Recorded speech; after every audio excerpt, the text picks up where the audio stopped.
Yo, what's good, what's good, what's good? We right back here in Black America. This is your host, Rasta B. The guest calling number, 646-716-4654. The topic, Black people versus everybody. We have no friends. This is the 420 edition, which means we are definitely going to be sparked up, smoked out, and pissed out when we're talking. We might forget some things. We might, you know what I'm saying? But just to let you know, we are 420 friendly on this side of the camp.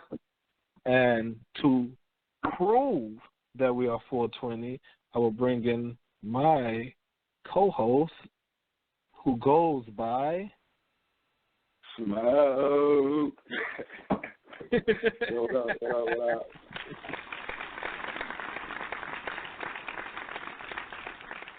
What's good in the hood? Shit, man.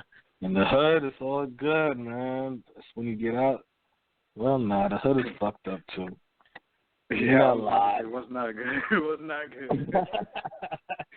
I try to be a little optimistic, you know what I'm saying? And you know what I'm saying? But, yeah, we on some dumb shit in the hood, too. But, hey, it's part of being who we is. You know? Yeah. It is what it is, yo. Some of the shit we got to change, though. So, you know how that goes. Word Start up, at the point of us being here, you know what I mean? But the topic is Black people versus everybody. We have no friends. What you got to say about that? I mean, we all got to realize that. The quicker we realize that, the quicker we know that we got to, build the resources amongst ourselves and, start using those resources. You know what I mean? Start loving our families, start loving our kids, our wives. You know what I mean? It's all about us, man. You know what I mean? It's like the shirts, you know what I mean? They got the, what is it, like Detroit versus everybody, you know what I'm saying? They got to put, like, black people versus everybody, you know what I'm saying? Yeah, because, it's the truth. It's the truth, you know what I'm saying? Because, motherfucker, the situation is at hand. If we don't reverse this, if we don't put a stop to this, if we don't change our behavior, it's not us that's going to feel it. 35, 40, 50, 60-year-olds. You know what I'm saying? Even 25-year-olds. You know what I'm saying? Right. It's that next 20 generation, that next 20 years. We don't understand that shit because, see, we get this whole thing twisted. You know what I'm saying? We think that this white man is so strong and powerful that he just came and kidnapped us and took us and made us. No, that's not what happened. One thing I will give the Moors that is correct is that we were here in America. You see what I'm saying? We have to stop thinking of the past as some big, ancient, mysterious, you know what I'm saying, super sick. No, that shit, the past is no different than the future. It ain't no different than right now. You see what I'm saying? Right. It's just that with certain things that you may know now, they didn't know then, just like certain shit that they know back then that we don't know now. You know what I'm saying? But the life is the same shit. Nothing changed. You see what I'm saying? So we already populated the whole globe. Black people. You see what I'm saying? So this white man, he ain't conquer everybody. He conquered who he could conquer. But he told them that story. And then that story become everybody's story now. But no, there are black people that was here. You see what I'm saying? There's black people that they did not conquer all in Africa. There's black people that they could not conquer on the islands and shit like that, or on certain coasts and shit. There's blacks that did give them hell and fought back and kicked their ass and disrupted their whole shit. But we don't follow up on these stories because we're taught that we're not supposed to learn it because that's the past. But then once you read these stories and you learn these stories and you understand what it is, your outlook is going to change. And once it changes, then you know what to do. You see what I'm saying? But we don't even want to learn the past. Like the first time it dawned on me was one time I was chilling with like Chicken and all them, and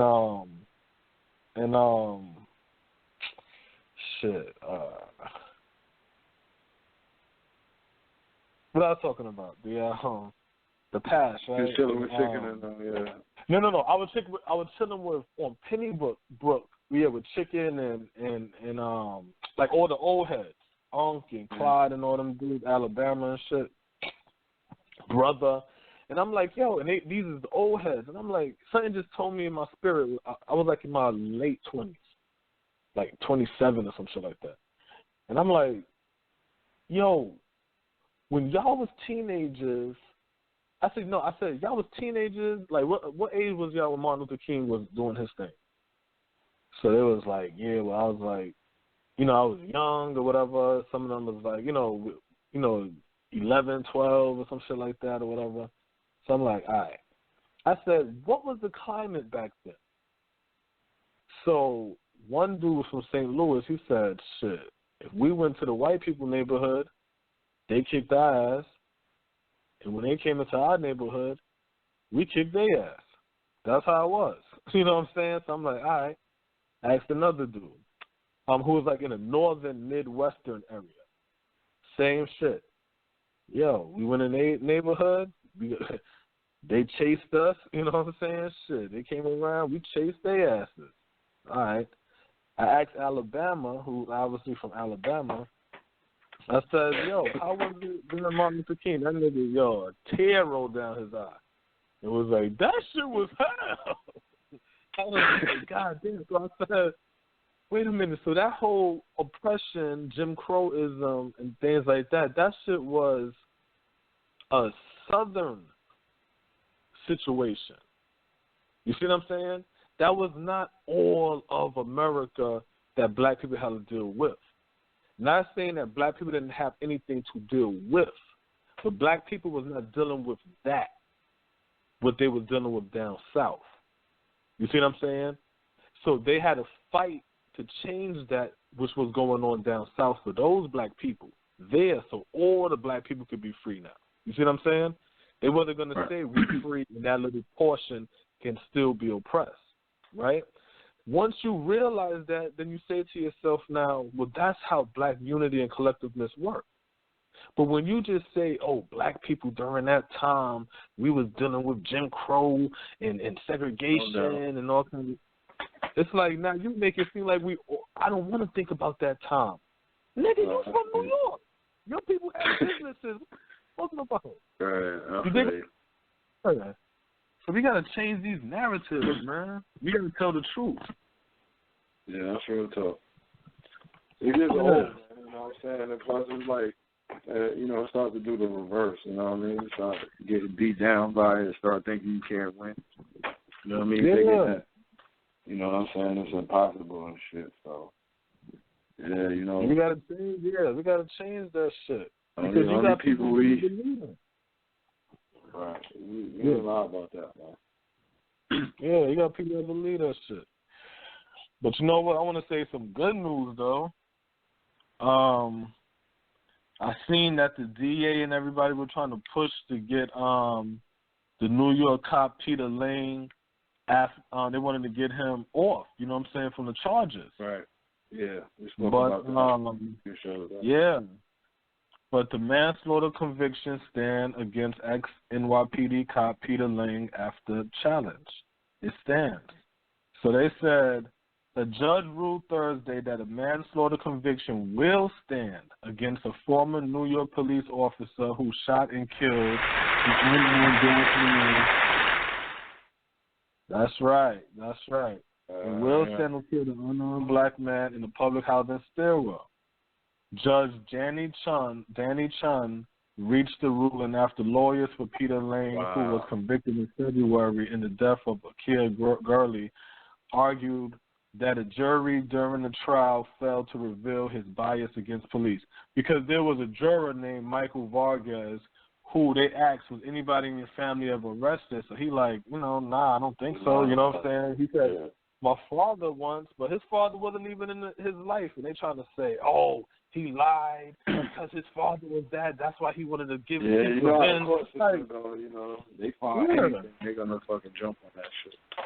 So but that's you know what I mean, that's a a small victory. You know what I mean, that man still lost his life, but because it is. Let's not call it victory. Let's just call it justice for that brother. Because the thing that I don't like is when people sit there and they want to be like, oh, well, they only doing that because he's Chinese. Because if he was white, I mean, I don't give a fuck.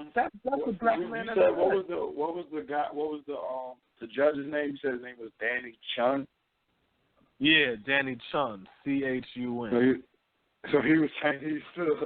Okay. I was wondering. I didn't even check the I'm assuming just by the last name, Chun, you know what I'm saying? Chun, Chan, you know what I mean? Those are common, Chinese, Oriental names, you know what I'm saying? So, but it was just funny that, I mean, I don't know how many Chinese judges there are, but it's just, like, funny that he would be the judge to say, like, he is Chinese. He is Chinese. I just pulled him out. Yeah, he is Chinese.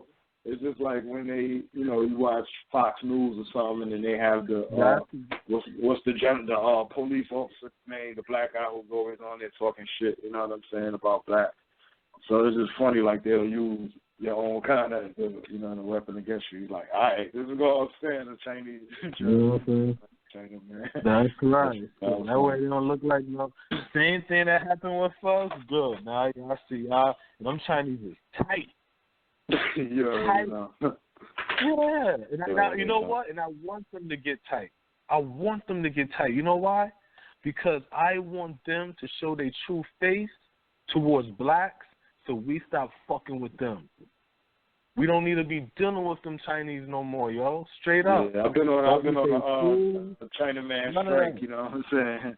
I ain't been eating some Chinese food. I'm normally at least a Chinese food patron, even like eBay. You know what I mean? You look at the sellers, you know what I'm saying? You get that like, oh, it's $2 cheaper, you know what I'm saying? Out there, it's like, they all are, they all on the back burner. I definitely try to do my due diligence and like where I'm purchasing from and shit like that. You know what I'm saying? Because with eBay, you can look at a lot of the sellers, where they selling from and shit like that. I mean, here in America, you don't know who you getting shit from. You know what I mean? But a lot of times on eBay, it's companies too. So, but like I was saying, I'm on a strike for them. You know what I'm saying? Like, no Chinese food, no. Sometimes we go into like the little Korean hair joints where I used to go in there and get like the castor oil for my hair or like stuff for my clippers and stuff like that. I don't even go in there no more. Like, yeah, I never, man, never, yo. Yeah. My thing is this. I wanted to like last week I had mentioned we went over a little bit. We were at the letter from the representatives from the Zulu Nation. Africa Bambaataa. So at that time, I think it was just the one guy, Ronald Savage. He was making allegations of Bambaataa molesting him. When he was a youngster, and he got a book coming out. You know what I'm saying? So it kind of seemed like, at first glance. Yeah, because Bambaataa ain't gonna do no shit like that. Fuck out of here. Yeah, you know what I'm saying? That's basically the vibe that, you know what I mean? I kind of was, looking at it. But over the time frame since then, it's been three more people, three more men. Right, because wait. The time frame since then, African Bambaataa spoke and said these are slanderous lies. And ain't no way in hell this is true. And people are just trying to mess up his good work. And that's what that brother said. And that's what we're going to stand on, because that's Africa Bambaataa and the Zulu Nation. All right, well, outside of Ronald Savage, they had a second guy who made a claim against him. He remained unidentified. he actually gave interviews to Shot 87 with Star. And in the video, like in the interview, you know, he's like a radio interview, so you don't see him, and he got his voice disguised. But the dude, he's 51, according to him in the video. He's 51 years old, and he pretty much, you know, he hung out in the Bronx River Projects area in the Bronx. That's where you know, Africa Bambaata's from, you know, AKA Kevin Donovan, that's his name. You know what I'm saying? So they, you know, they from that area, which with the other, you know, guys we'll mention later, but they all were, you know, had something to do with the Bronx River area. Either they were from there or they hung out there. And they, you know, I guess that's part of his, you know, Bam's playground or whatever the case may be. You know what I mean? So the dude, he was a dancer back in the day. You know, he was out there on the dancing scene. You know, and you know, that's pretty much how he met Bambaata out there. He was saying that this was during the time of the Planet Rock album. Like, that album just came out. And so he was pretty much saying that he wanted to, you know, he was trying to get into the industry, like, you know, rapping and dancing or whatever. And so, so he went to the brother that was hot, and the brother looked out. And there's nothing wrong with that, and that's what brothers in the community need to do. His friend. That's what he kept calling him, his friend. So, you know, he was saying that, you know, he would take them out. You know, they would be just chilling out, going dancing, going to the roller skate rink, paying for them to get in or whatever. You know, snoozing them up, you know. Wait. Excuse me, I was laughing at that at a moment. I thought I sounded pretty strange, right? But then I thought about it. That was what was that, the 80s, the 70s or some shit? Yeah, like the 70s, so, you know what I'm saying? 70s, yeah, so going to the dance. Yeah, I mean, all of that. All of that was considered cool back then. So we can't look at that crazy now for 2016. So right now, we still working with African Bambaata. Yeah, so, you know, he was basically saying he was just in the mix of African, but, you know, African Bambaata, he didn't know him so much. You know, he just was in the mix or whatever. And so then he was saying that, you know, he was making a demo, he wanted to get his demo pushed or whatever.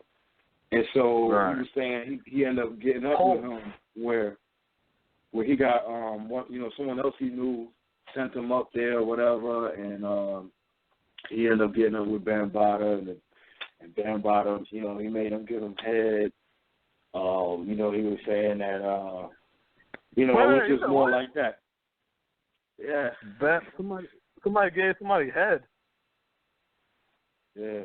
He was saying, you know, Bam made him, you know what I'm saying, give him head, and then vice versa. You know what I mean? Some old crazy shit, you know what I'm saying? And so, you know, this is what he's alleging about it, you know what I mean? That's allegations, right? Yeah. Yeah, we can't just believe allegations, you know what I mean? So he was saying that the next time they meet up, he wants him to bring a friend over, you know what I'm saying? So this is like the second guy, you know what I mean? He's out. No, another male friend. Lord.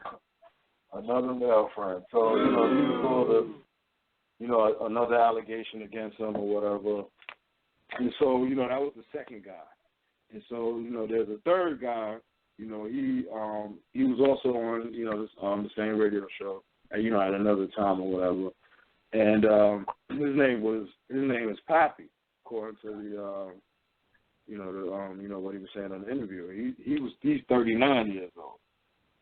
And, you know, he was in the Bronx River, and he pretty much, like, the one major theme of the whole, you know, all of the stories was that, like, it was a lot of oral sex that he wanted to perform on them, you know, on the the preteen, teenagers, you know, whatever to speak or whatever.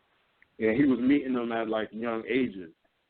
So, you know, it's real crazy. So, you know, he was saying that, you know, quoting him, he said that, you know, Bam was with, like, half of the Bronx River, you know what I'm saying? And he, you know, he himself was witnessing acts against other youth. And in the interview, he spoke on, you know, different other names, and a lot of the names I don't know, so, you know, I won't even mention the names. Yeah.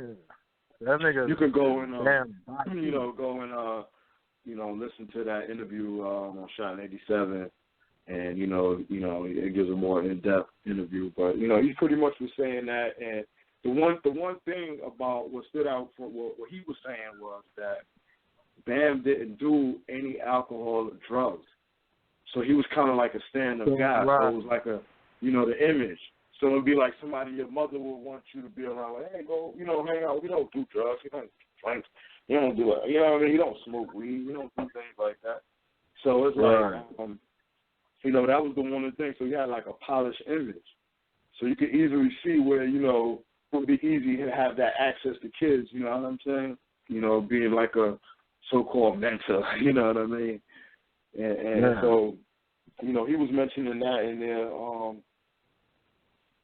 He also mentioned in there that there was a situation allegedly where Bam went to Brazil.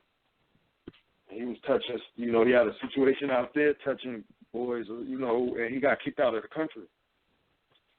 And what country? In what country? This is Brazil. Oh, in Brazil. Yeah, they were saying, you know, this was allegedly, and according to him, saying, dude, son got locked up, and you know, I guess, you know, he's a well-known figure, so, you know, according to him, the authorities did, you know, they got him out of jail, but like he so-called was banned from the country, like he couldn't come back to the country or whatever. And so, you know, that was supposedly, you know, stemmed from him, you know, touching kids, you know, having something to do with like molestation or whatever. And then there was a fourth guy. His name was Troy. You said a fourth guy now? Fourth. Damn. So, you know, he was 51, also from the Bronx River. He was saying that he met Bam around 10. And, you know, it was a situation where, you know, the same thing. He wanted to hang around. Bam Bada's a star, you know what I mean, because he was well known at the time, especially in the area, you know what I mean. They all want to hang out, so, you know, he gets to do it by himself. And, you know, he mentioned in there that where he was saying that Bam told him that, you know, he didn't have to be gay, you know, to be with a guy. Like, he's asking him, have you ever been with a guy? Like, they're alone in an apartment, you know what I'm saying? He's like, yo, I just came through to check you out before I go see my girlfriend. And, you know, he's giving this spill to him or whatever. Then he starts showing him a photo album. He, like, inside the photo album, there's dudes in there that he know from the hood, you know what I'm saying, like, holding their nuts. You know what I mean? With they, you know, got their nuts and they penises exposed, you know what I'm saying? And, like, that's the real savagery, you know what I'm saying? Pretty much. Like, he's a photo book. Like, this nigga's documenting this shit. And he's showing, like, he pretty much, like, in his words, like, he was smoothing him in and, like, getting him ready for what he's trying to do to him, you know what I'm saying? And, you know, like I was saying before, you know, it was a main theme of him giving oral to the, you know, to the boys or whatever. So this is what, like, he's grabbing them up. And, the you know, one of the thing that stood out here was, like, out of his words, he was saying that when he saw the photo book, he thought it was some sort of, like, initiation.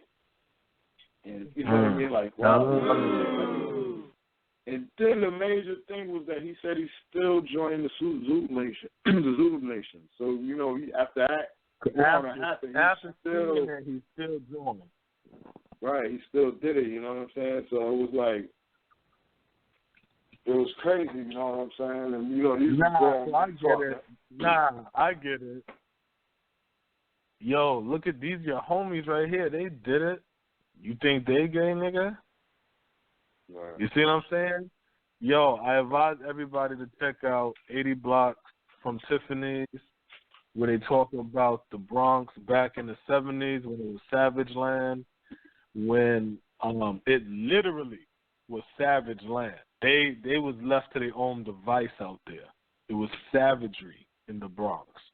And this is the climate and environment that Bambaataa, and all of those different gangs out there, they all came from that. And what a lot of niggas got to understand when they come to gangs, niggas don't spell, that gang shit is spelled with a Y. It ain't spelled G-A-N-G. That shit is spelled G-A-Y-N-G. Gangs. Because all of that shit is homosexuality. You trying to dominate another man and all kind of shit like that. Y'all trying to, all that shit that's some weird shit. Y'all supposed to be building as black men. Y'all want to shoot and kill. All that's Roman bullshit. And if you check their history, that's all they did was war with one another and fuck one another. Right. Check white people history. Right or wrong, right? Yeah. That's all that Roman shit was warring with other nations and fucking each other. Y'all better check that shit out. And then these niggas going in and out of jail and all kind of shit, getting accustomed to that shit. Then they come out here in these streets and want to issue jail justice and jail this and jail that. Anytime I hear a nigga put jail as a fucking, I'm not good with the the grammars and all that, so I might say this wrong. But if you put jail as an adjective or whatever in front of your word or whatever I'm trying to say, however that rock. Yeah. Jail code, jail this, and nigga, you gay. You know what I'm saying? Because like, what fucking code did you putting in place, nigga? A code where you was oppressed amongst a bunch of niggas all day. You know what I'm saying? What the fuck are you talking about? Let me show him how we did it in jail. No, nigga, what kind of weirdo shit is this? You see what I'm saying? Like, we have a weird understanding of what masculinity is and what being a man is. And when it comes to being black, or for the Moors who want to say that black is, listen, black is your race. If you want a nationality, African American is your nationality. Just like Moorish American is. It's like, so your nationality is African American. So just to close out this whole BAM joint. Oh, yeah, my bad. No, you good. You good. He issued a statement. He was saying, I, African Bambaataa, wanted to take this opportunity at the advice of my legal counsel to personally deny any and all allegations of any type of sexual molestation of anyone. Bambaataa said in a statement to Rolling Stone, these allegations are baseless and cowardly attempt to tarnish my reputation and legacy in hip-hop at this time. This negligent attack on my character will not stop me from continuing my battle and standing up against the violence in our communities, the violence of the nation, and the violence worldwide. So that was his statement. So the only thing that I really thought about, because it's like, we know how the media war can be against anybody, but especially us, you know what I'm saying? So it's like, these are all allegations or whatever, but, we have to report the stories as they out there. You know what I'm saying? So the only thing I thought about was like, like nowadays we have this like, kind of like a, I'll say feminine trend in like hip hop. Exactly. You know what I'm saying? Exactly. Where, cats is wearing dresses, you know what I'm saying, getting sleek and fly, it's like, just being extra feminine in the, in they stature and how they be, you know what I mean? And so now you have African Bambaataa, who is one of the pioneers of hip hop. You know what I mean? Was there when hip hop was created. So, you know what I mean? It seems like maybe they trying to link the two together. Like, it's gay. It's always been here. You know what I'm saying? So now you may see those stories of those coming out now. You know what I'm saying? So you know that's next. You know that's next. Dream Hampton did that shit with Big. You know that's next.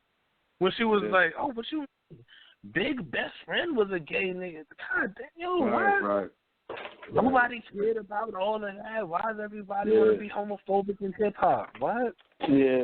As a matter of fact, on that same Star joint, I didn't click on it or I didn't look at it, but it had like the headline for it at least was Notorious Big a bisexual. So it's like, wow, that's crazy. You know what I mean? That this can, like, if it's true, it's like, you know, that's crazy. You know what I mean? I mean, it touches on. It's true, it's crazy, but we already see the little slant and the little angle that they do, especially when you dead. They did it to Nat Turner. They try to do it or trying to do it, depends on how you believe the shit, to Malcolm X. You know what I'm saying? They got documented, if you watch on Netflix, the Rustin Bayard story about the gay civil rights nigga. Rustin, Rustin Bayard, Baynard, I believe. I can get this correct spelling another time, but that's what it is. That should be close enough if it's not the correct spelling. But he's like the idea for the civil rights movement or whatever, like to help push it to the next level from what it was, because like you got to see the story. But the point I'm making is the FBI so I have to tell that part of the story. So Martin Luther King, they was really getting the shit started, trying to get their shit going, but that shit really didn't have no locomotion. You see what I'm saying? That shit was just like an idea, and he trying to attach it onto something to get it popping. Then that's when Rustin Bayard, and this nigga was a big bossy boy. This nigga was fucking niggas and Indians, like wherever he went.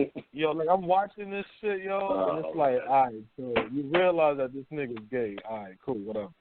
But you thinking like, hey, but what is your part in the civil rights shit? So I'm watching this shit everywhere this nigga went. Oh, and that he's with this white boy. Then he goes to India. That's how he learns the nonviolent shit from Gandhi and shit.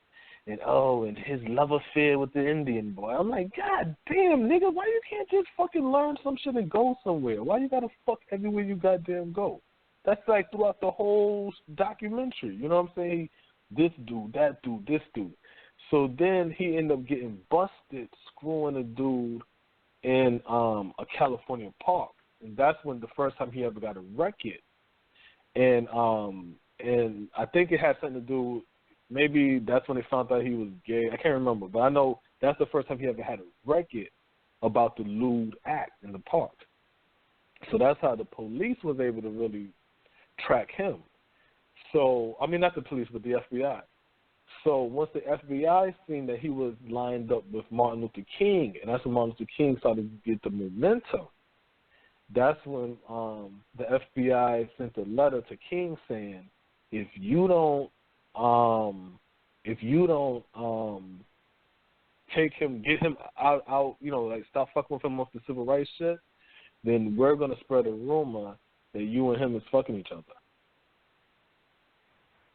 And that's how that starts. So then King ended up kicking him out.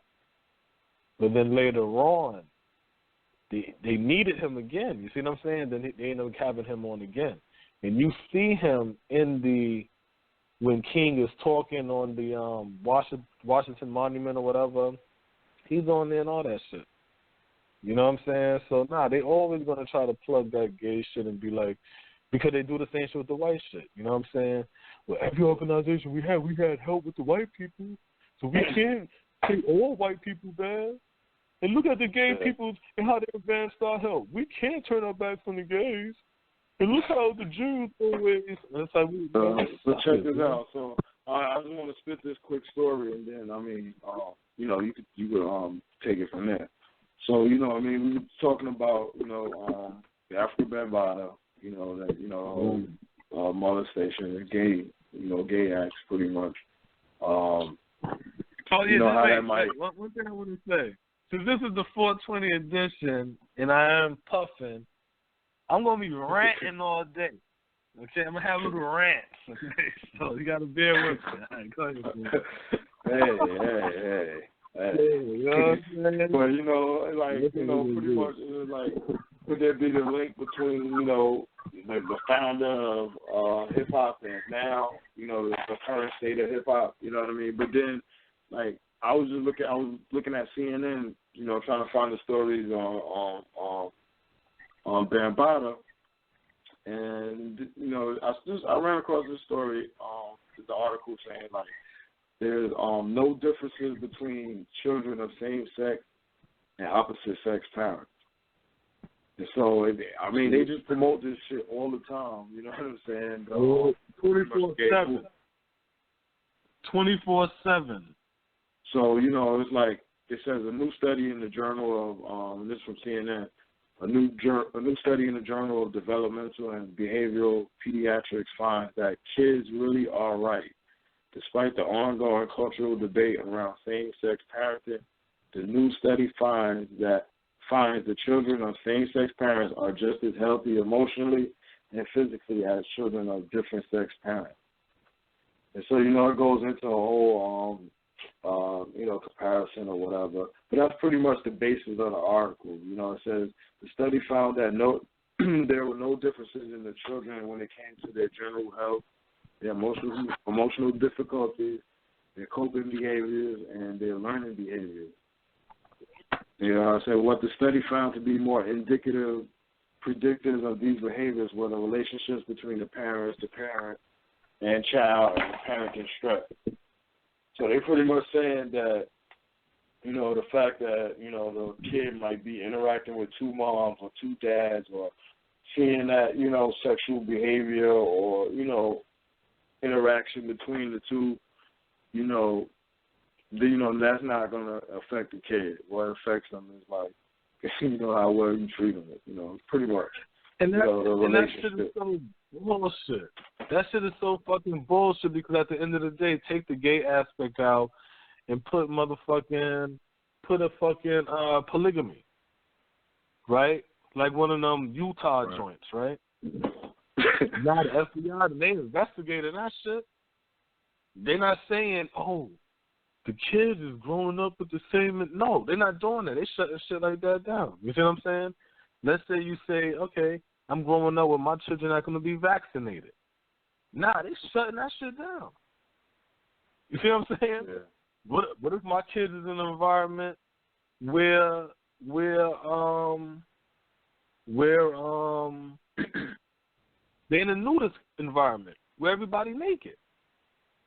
They shutting that shit down. But then you want to sit over here now and try to constantly convince us that this gay shit is correct, right, and exact, and it's not. Because if it was, keep saying, as they doing this adoption shit, right, more real women is having harder times to have babies because they silly ass. Well, you know what? I'm not going to say them. They parents silly asses was convinced that you should automatically put your daughters at a certain age on sterilization. Let's call it what it is, right? So you sterilizing this girl from whatever age up until she about in her 30s and shit like that. Then she want to get off of sterilization, wondering why her fucking uterus and shit about to fall out. Why she's getting these cancers and these heavy bleedings and all kind of shit like that. This fibroic and all, none of that shit is normal. None of that. All of that is the result of you not allowing your body to go through the God phase it's supposed to. You're killing your body in return, you're killing yourself. You see what I'm saying? So they do the sterilization shit, so now they tell the girls, well, don't worry. We know we done fucked up your natural way of getting birth. So come over here and get this in vitro fertilization shit. And guess what also? You can also pick which gender, which eye color your baby gonna be. You know why they doing all this shit? Silly ass black people that want to help them do this shit and be a part of this shit. That's because white people can't give birth. They're dying off. We don't have to do nothing but get our shit together. They're dying off. The earth, God, Allah, your higher spirit, your ancestors, whoever you believe in, they're doing their job. Now it's time for you, time for us to do our job so we can reclaim this earth, because the earth is dying.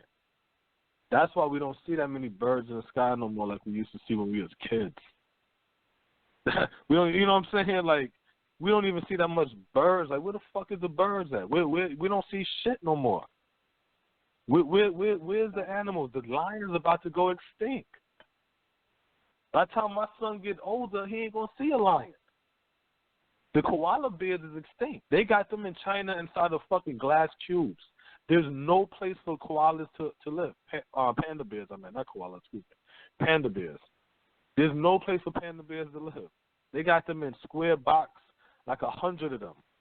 And if them hundreds is dead, there's no more panda bears. Like, niggas don't even understand it. They're literally killing the fucking earth. But we're participating in the madness, keeping up with them. That's why it's working. If we stop and we start to recollect and group and do what we have to do as a people, then we can have this shit changed in 10 to 20 years. Cuba is open. We did have, and which I will give Barack credit for, he was in charge during the time and allowed the passing of the bill for the black farmers to get their money. So these black farmers and stuff, and these black people who have these technologies to farm or whatever ideas, have to team up with these guys, and these guys have to work where we can start to export and build an economy again. You know what I'm saying? I mean, because shit, black people versus everybody. Guest calling number 646-716-4654. Go ahead, Smooth. Black people versus everybody. I mean, you said it. You know what I mean? Like, you gotta just fucking realize that it ain't no game out here, man. It ain't no damn game. You know what I mean? We see all of the agendas that's being pushed on us. You know what I'm saying? You see who the leaders are in front of us, supposedly. You know what I mean? That we supposed to be elected. You know what I mean? Black people versus everybody, man. You need to make that shirt. Yo, watch this shit. Somebody don't got that drink. We need to make that drink. Remember a couple of shows back we were talking about the waters, right? And the water crisis and what to do, the chemical show. The chemicals that's in the water and things of that nature. So we talk about different ways to clean your water up with the softening, the filters and things of that nature, right? So peep this. Residential drinking water treatment equipment market 2016 to 2020 global research report. They said that they predict that the global residential drinking water treatment equipment market will grow at a steady CAGR of 10% in forecast period. And this is a study from India.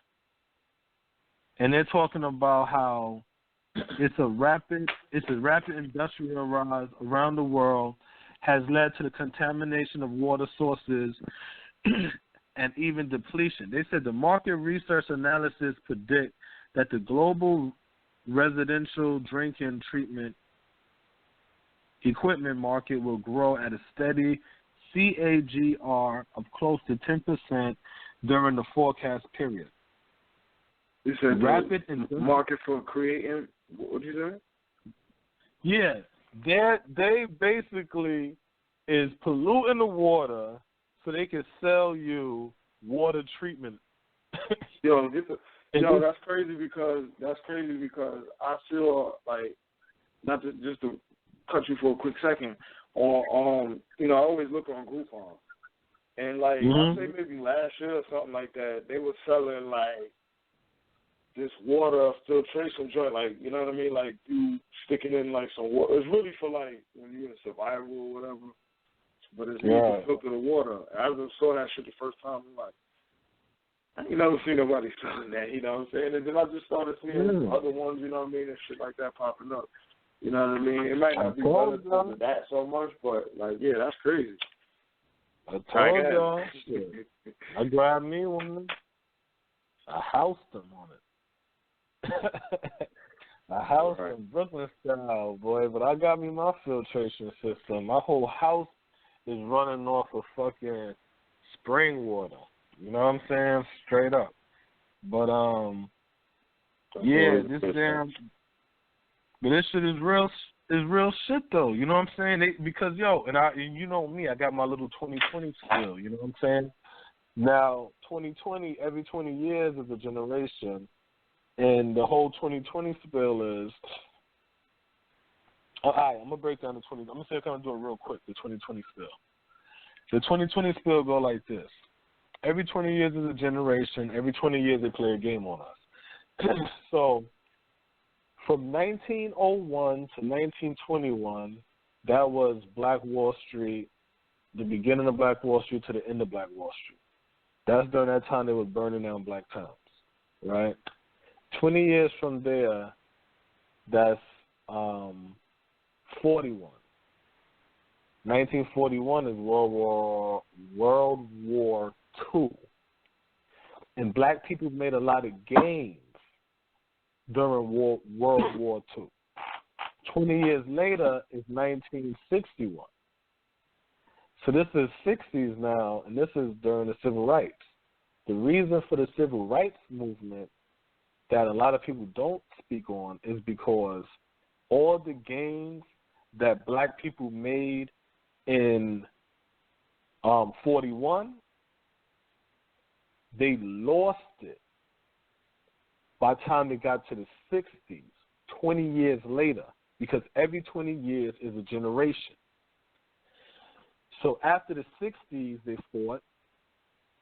The 60s come the 80s. Now, we know between the 60s and the 70s, that's the Black Panther Party, right? We know about Nixon. And for those who don't know, now you have the documents to see Nixon and Reagan as they attacking black people.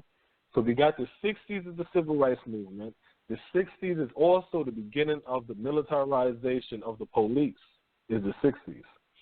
Now, the 60s, 20 years later is the 80s. That's the crack era, right?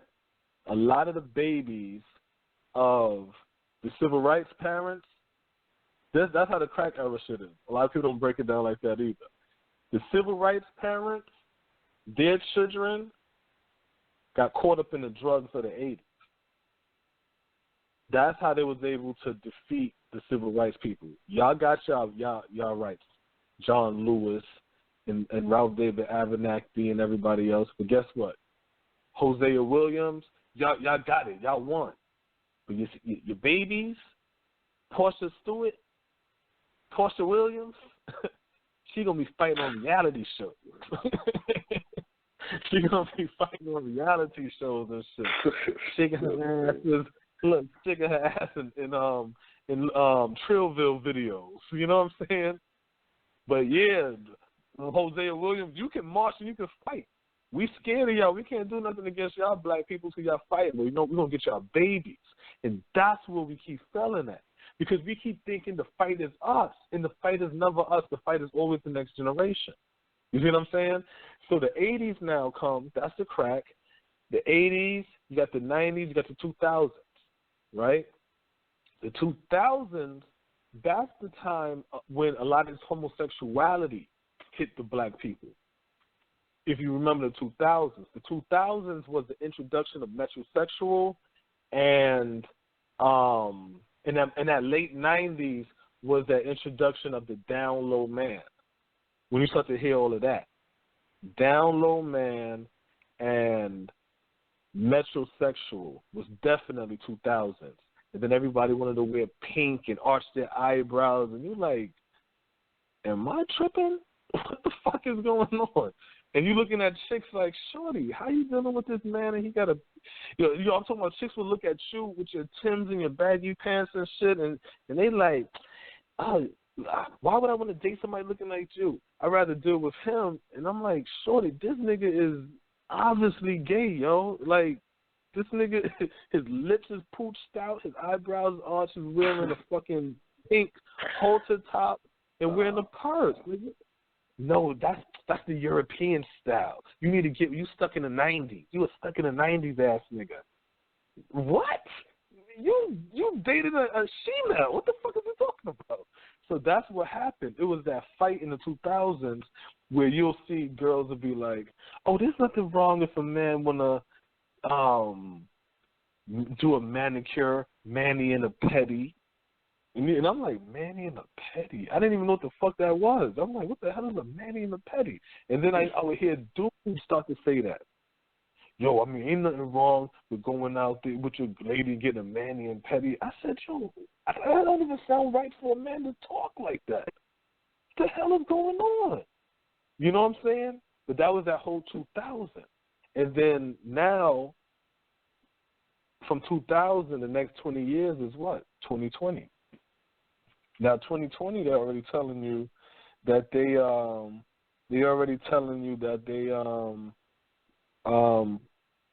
be selling y'all drinking water, and they expect that market to grow between 2016 and 2020. And let me break down 2000 to 2020. 2000 and 2020 is this. 2000 came in, the society scared y'all with Y2K. Once they did that little Y2K, because they kept testing y'all with the end of the day shit to see how the public react. When Y2K happened, they said, we're going to screen Y2K and see what happens. And when they seen how the world stopped, they said, okay, now everybody's paying attention to us. They hit y'all niggas with that 9/11 shit. This is America. 9/11 comes in. No. Bush wins the election, right? Bush steals the election. The country's divided. Right or wrong, right? Because you had half of a portion saying he stole it and another half of the portion saying he won it. The country was divided. 9/11 happened. Everybody screamed, we're all Americans. You know what I'm saying? Everybody said, fuck France, and start calling French fries freedom fries, and had silly bumper stickers talking about freedom ain't free. Right?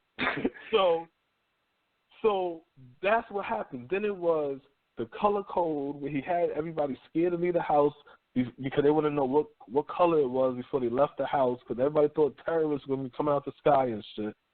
They start telling niggas, watch out for the malls because they might be, and everybody just playing with niggas. You know what I'm saying? Rising up and down the gas and shit like that, raising up the gas and shit, fucking with everybody, right? Everybody started to hate fucking Bush, but guess what? We were such in a stage of panic and fear, we voted for his ass in again. Boom. Now he's in there for the last term and shit. Everybody wants him out and shit like that. That's 8 years that went by now. Keep that in mind, right? That's 8 years that went by. So now he's leaving. White people like, fuck Bush. Black people like, fuck Bush. And we're like, hey, black people said fuck Bush. White people said fuck Bush. And then during that time, white people listening to the whole hip-hop, and it's like, wow, see, hip-hop is really bringing black and white together, and we just rock-a-bye, baby, just sleeping like a motherfucker. Bush gets out of office, and then he goes, Bush gets out of office, and then he goes, everybody goes, la, la, da, da, hey, goodbye. Hey, we want Bush out, they want Bush out. And then here goes Barack Obama. Now, Barack Obama comes inside, and it was so all right, so Barack Obama comes inside, so I ain't going to make it complicated. Now everybody's riding the Barack Obama shit. Now, me, I'm looking at this shit like, this shit is crazy. But I didn't vote for Barack. I didn't vote for nobody. I'm not registered. So I see the whole shit pass by. I didn't know who was going to win. I wake up. They said Barack won. I cut the TV off and went back to sleep. I wake up the next morning. I'm seeing video coverage and shit like that. I said, well, let me get some coverage so I can tell my kids something. So I'm looking at it, and I'm seeing people like, hey, look, I'm black, he's white, and we both support Obama, and everything's going to be okay in America. And I'm like, what the fuck? And then people like, now I can tell my children for the first time that they can be anything and really mean it. I'm like, wow, well, what the fuck was you telling your child before? You know what I'm saying? So I'm looking at this shit, and I'm like, this is crazy. And I'm looking at this nostalgia that's all around black people, and this whole atmosphere, like everything's supposed to be all peachy and shit like that. Then we get into the Barack Obama shit. So now the Barack Obama shit goes on. White people showing who they are and shit like that. Black people now defiant. Who cares that Barack ain't speaking for us, saying nothing for us? We still riding for our man Barack. Fuck it. We ride for Barack. That's 16 years done went by already. Because Barack got 2 years. So that's 16 years already done passed by. I wonder if anybody realized this. 16 years. So now the next president, that's 4. That's 20 years. And then we're going to come into 2020. That's why this election is important. It is important to see if it's going to be a Democrat versus Republican. Is it going to be somebody that we're going to demand? Because Black Lives Matter, everybody can say whatever they are. They got a gay agenda. They ran by George Soros and all kinds of stupid shit. Fuck all that dumb shit. Black Lives Matter is the Tea Party to the Democratic Party that the Tea Party was to the Republican. That's what Black Lives Matter is. And if niggas were smart, you would have signed up for the Black Lives Matter with your own agenda and pushed your way through them congressional doors, too, to help pass law, instead of running around telling niggas, don't vote because your vote don't count. You know what I'm saying? Like, that shit is stupid. Yeah. How do you think this residential drinking water treatment shit they can have a research report about knowing that they're going to be making money off of contaminated water? Because they're fucking contaminating your water. That shit is crazy. And the next stop is going to be air, because when I was a kid, I remember when my mother used to say that when she was a kid, people used to say, the only thing free in America is water and air. And soon they're going to be, you're going to have to pay for water and air. And they already got us with the water. They got us with water. Man, it's a sad day, boy. It's a sad day. Sometimes I wonder if these crackers ain't aliens. You know what I'm saying? And they go from planet to planet and just kill the planets.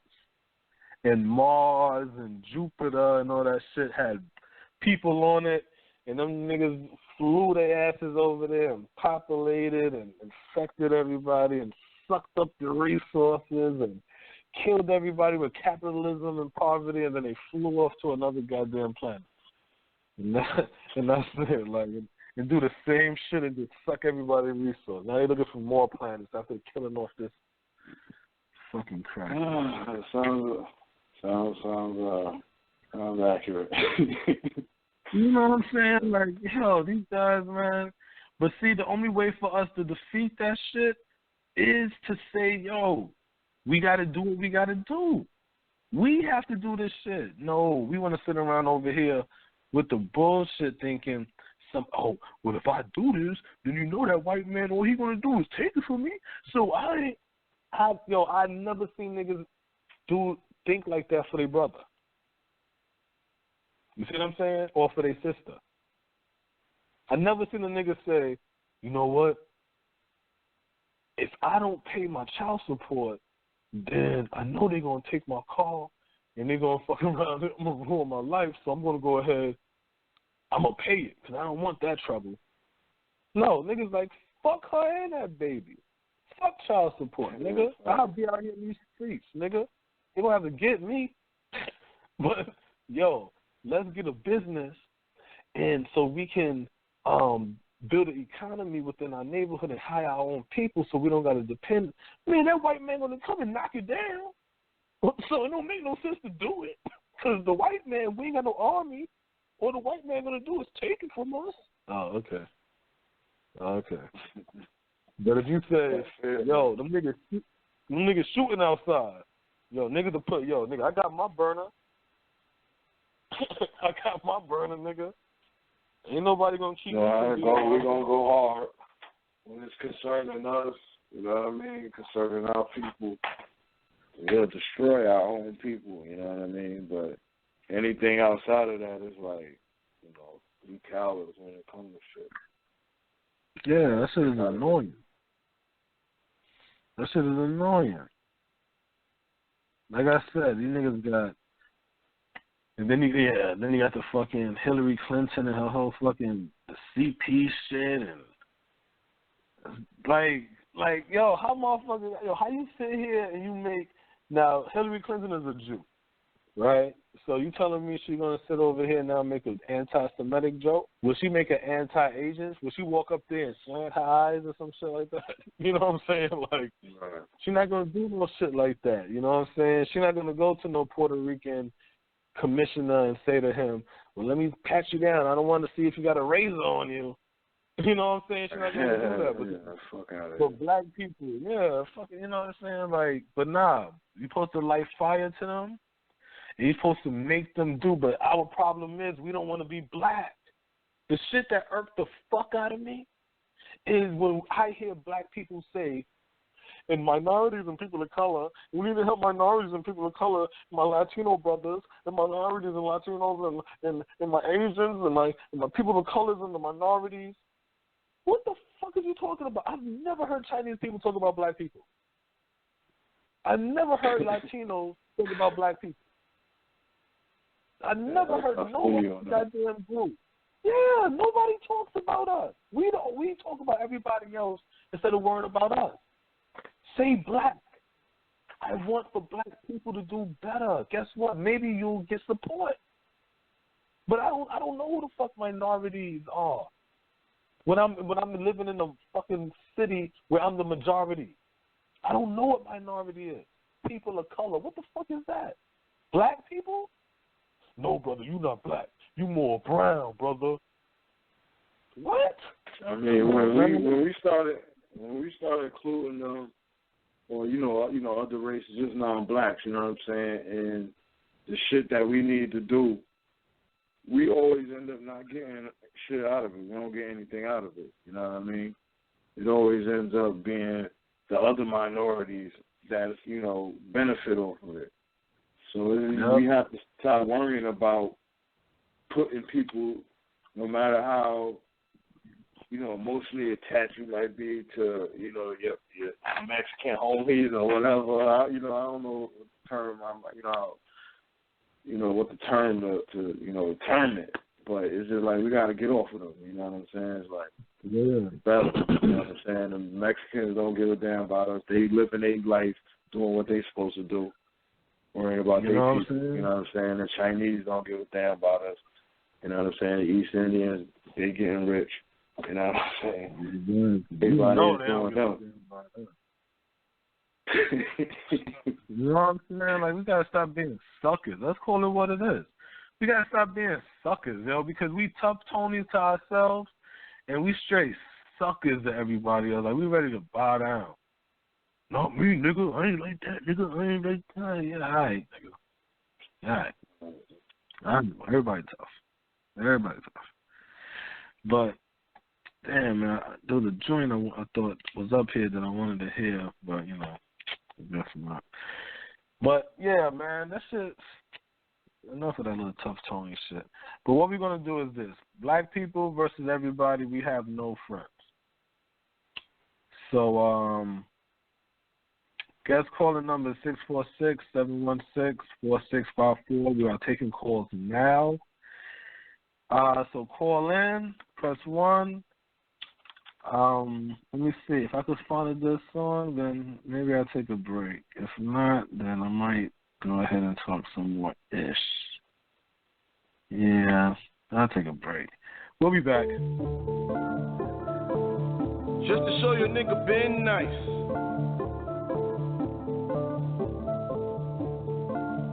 Far from one dimension. Whatever the fuck that is. Yeah. Million counted on the mattress. Yes. This white collar got it mastered. Yes. Was wrapping product in the plastic. Your family hollering at your casket. I rock my jealous with the jacket. Bruno Molly sweater just to match it. Woo. We them niggas that was fucking all these bitches before these niggas start smashing. 100 hammers hit 100 moving. They don't care who's nigga Chino start laughing. Just when these niggas start rapping. Khaled show me where the cash is.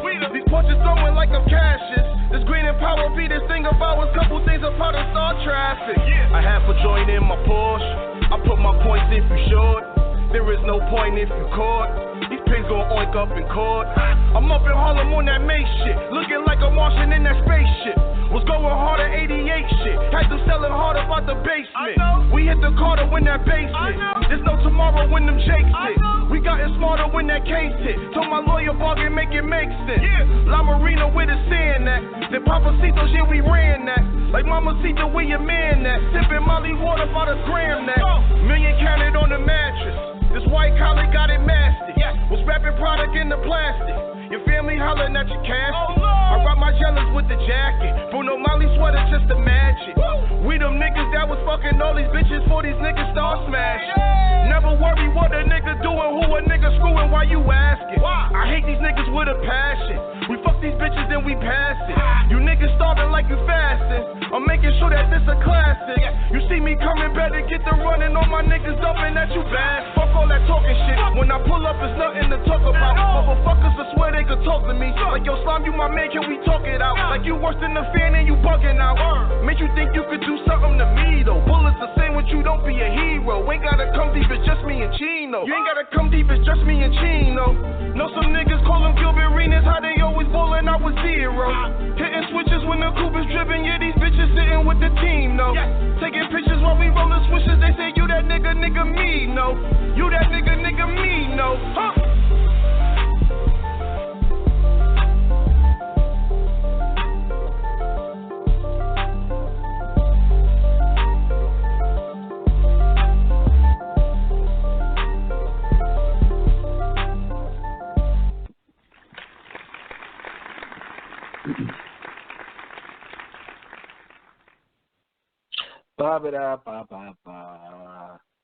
Welcome back in Black America Radio.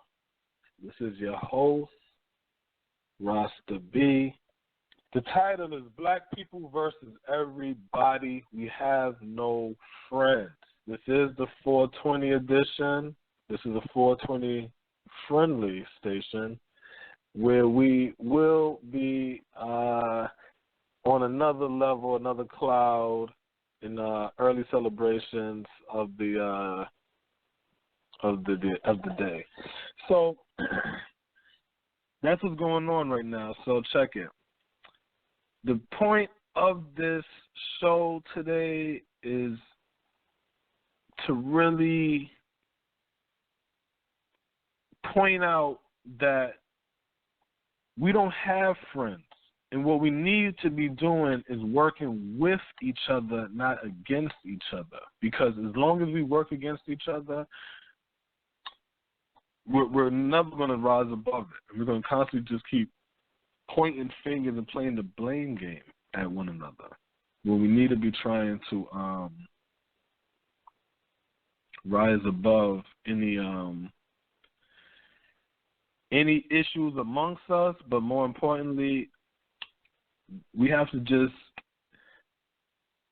I don't want to say come together, because that entails everybody working together and agreeing, and that's not going to do nothing but cause everybody to feel like, oh, this and all that. I feel like the leaders, the 10%, excuse me, not the 10%, the 5%, excuse me, need to come together and need to come with a plan. And let's execute this plan that will benefit our lower intellectual 85s that know better but have other jobs to do, That's just an idea, I guess. I don't know. But let me bring in my co-host, Smoke. Yeah, I'm here.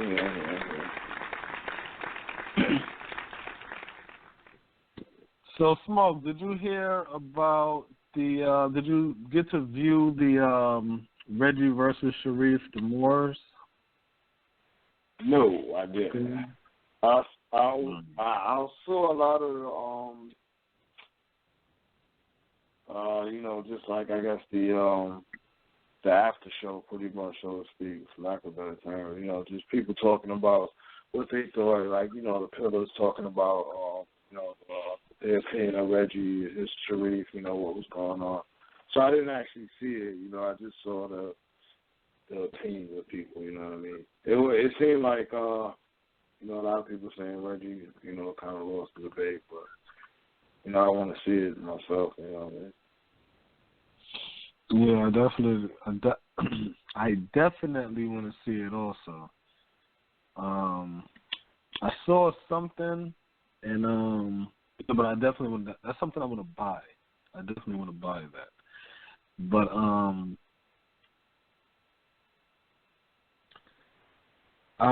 there's something I did hear them say, which caught my attention. I'm trying to find a clean page to read this off of, but I heard them talk about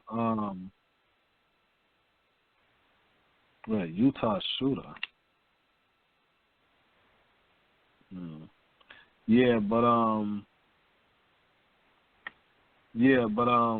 I heard somebody talk about the Negro law of South Carolina, and the thing about the Moors. Yeah, see, the thing about the Moors,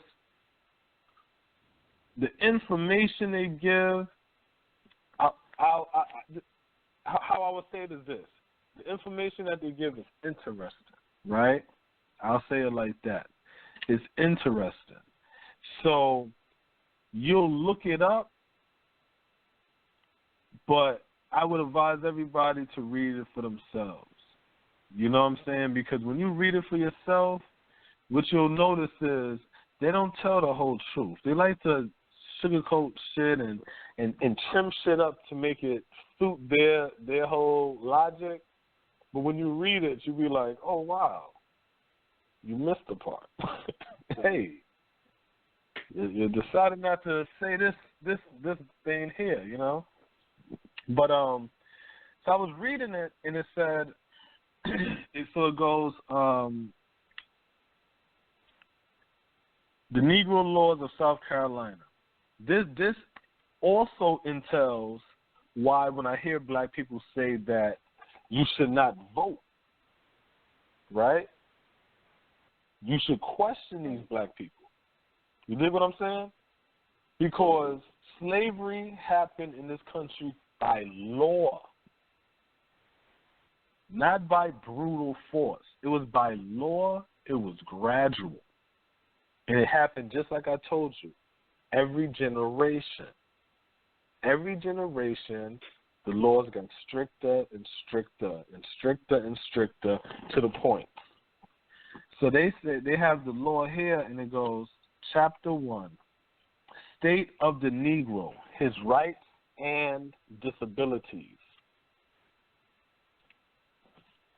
So again, black people versus everybody. We have no friends. Guest call-in number 646-716-4654. Section 1. The Act of 1740, Section 1, declares all Negroes and Indians to be slaves, the offsprings to follow the condition of the mother, and that such slaves are chattel personal. That's why the cracker was able to rape the woman. And as long as you was coming from her, you was considered a slave. And here's the irony of that. We're matrilineal people. So for him to say that the offspring of a slave follows the condition of the mother. So if the mother is slave, the child is slave, that means that white man enslaved our black woman. That's how the black race fell. And that's why we have to uplift our black woman. We're not patrilineal. And you see what I'm saying, Smoke? Yeah, that's the whole shit for it. Yeah, they're patrilineal people. And they're saying the offsprings to follow the condition of the mother.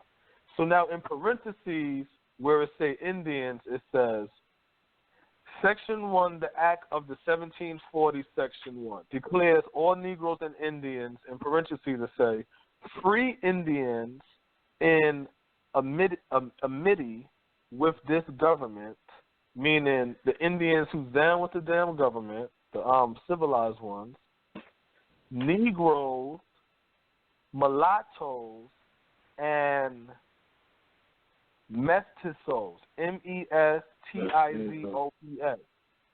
That's that shit I was telling you what the Mexicans call themselves. You see what I'm saying? All of those are all caste systems of color codes. So the different shade of color you are, if you're dark black, brown skin, when you're that mocha color, when you're that white, light bright, damn near white, you know what I'm saying? And all of that shit, they had color systems, and it was a caste. And you have to check that shit out, right? And they got all of the names and the shades and the colors broke down. They said who are now free accepted.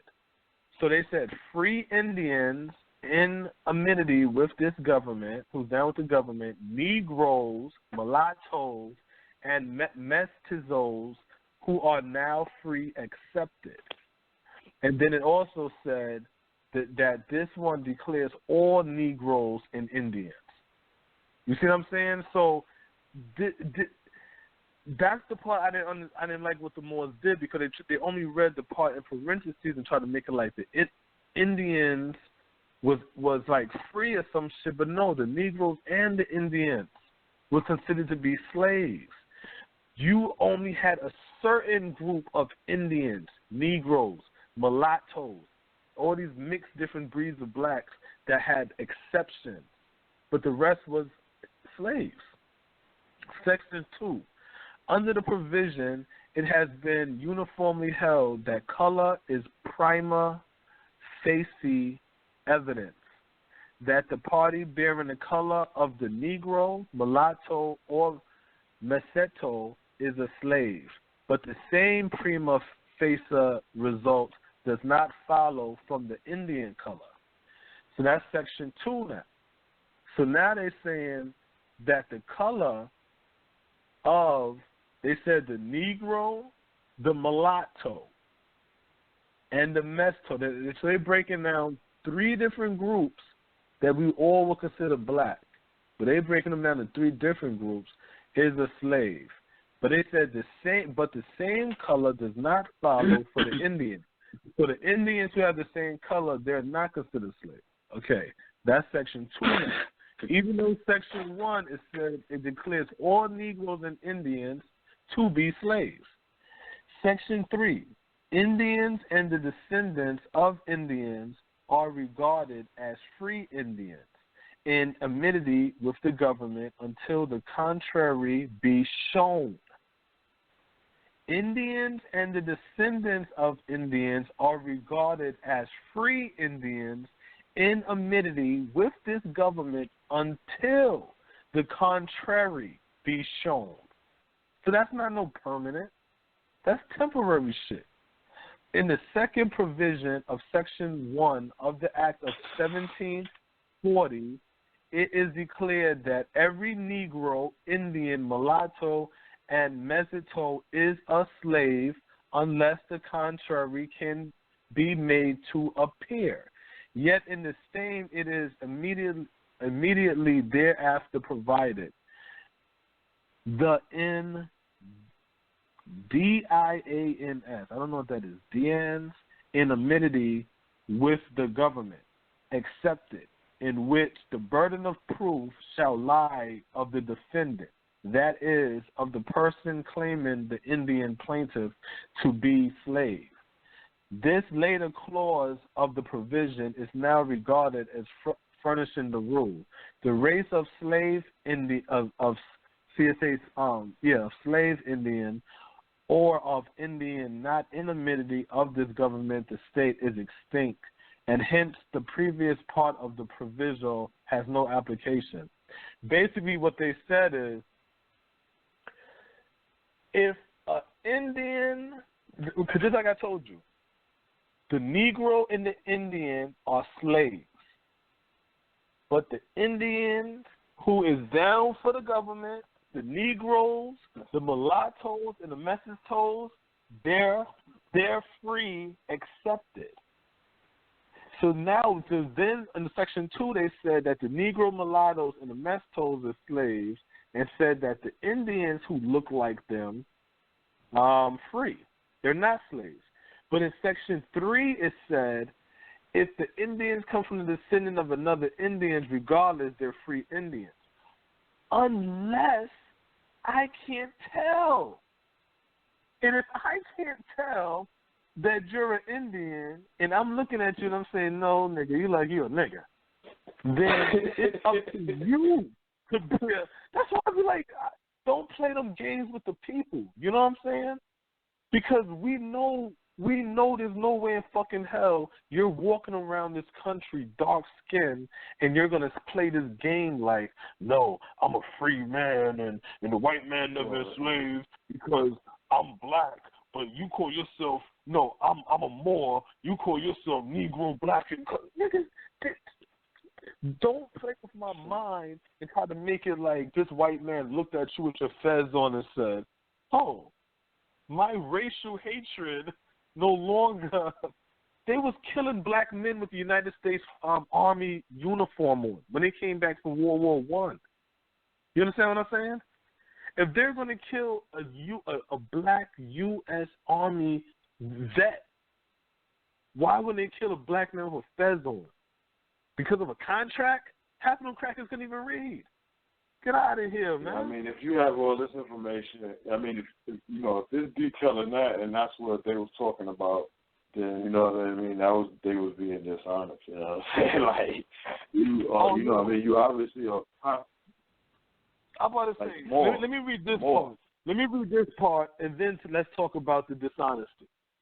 The term Negro is confined to slave Africans. In parentheses, it says the ancient Berbers.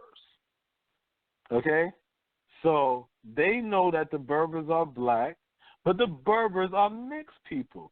So it says the term Negro is confined to slave Africans and their descendants. Right? Cool. It does not embrace the free inhabitants of Africa, right? Such as the Egyptians, Moors, or the Negro Asiatic. Wait a minute. Wait, then it says such as the Lascars, or the Negro Asiatic. But what does this say? The term Negro is confined to slave Africans and their descendants. It does not embrace the free inhabitants of Africa, such as Egyptians, Moors, or the Negro Asiatics. But I thought you said Negro is confined to slave Africans. How can you read something that a white person writes as a black person and try to hold that to you dearly and try to make it like, oh, we wrote treaties with this white man? I'm on the 4th section, and they don't contradict. Huh? Yeah, this is the first chapter. I found the PDF on that joint, so I'm just following along.